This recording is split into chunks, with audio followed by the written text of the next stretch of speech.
recognize the gentleman from Virginia, Mr. Connolly, for 5 minutes.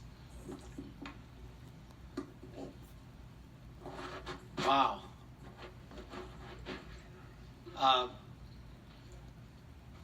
The American public might be forgiven for mistaking this so-called hearing for a Russian political show trial.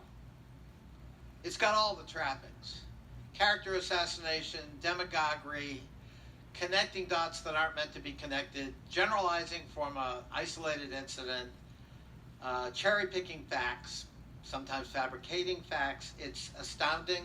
It's a new low in the United States Congress. What a shame. But Mr. Strzok, you're under oath.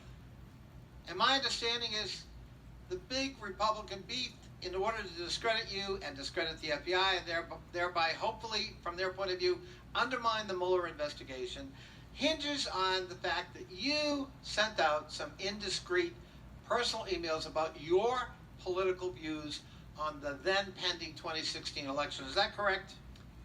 Sir, that's my understanding. All right. So you're under oath. I want you to say yes or no. The following email: character matters. Real Donald Trump is obviously not going to win, but he can still make an honorable move, step aside, and let someone else try. Did you write that email? I don't believe I did. No, you didn't. Republican Senator Ben Sasse wrote that email. Another unforgivable sin. He should be here as well, apparently. My wife Julia and I, we have a 15-year-old daughter. Do you think I can look her in the eye and tell her that I endorse Donald Trump? When he acts like this, and his apology, that was no apology. That was an apology for getting caught. I can't tell the good people in my state that I endorsed a person who acts like this. Was that you, Mr. Strzok? No, sir. No, it wasn't. It was Republican Jason Chaffetz, former chairman of my committee. Did you write the following? For the good of the country, and to give the Republicans a chance of defeating Hillary Clinton, Mr. Trump should step aside. His defeat at this point seems almost certain. And 4 years of Hillary Clinton is not what's best for this country.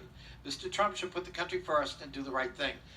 That's you, certainly, right? No, sir. No, you're right. It was Republican member of Congress Mike Coffman from Colorado.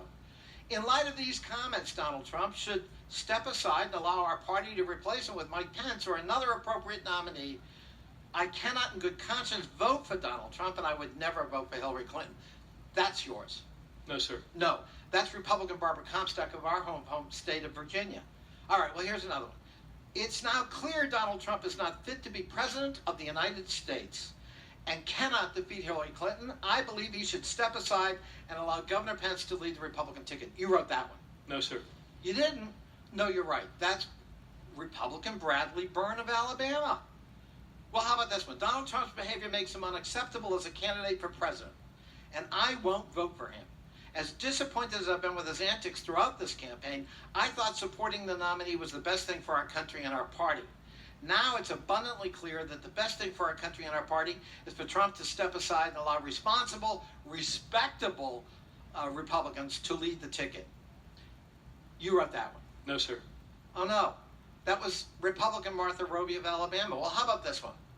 I respectfully ask that you, Mr. Trump, with all due respect, step aside, step down, allow someone else to carry the banner of principles. You wrote that one. No, sir.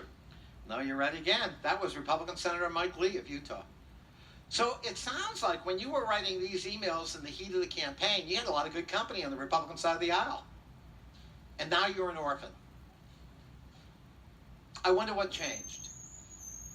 But your opinion was hardly a striking one, hardly unusual, especially where you and I live, Northern Virginia. Is that correct? Yes, sir.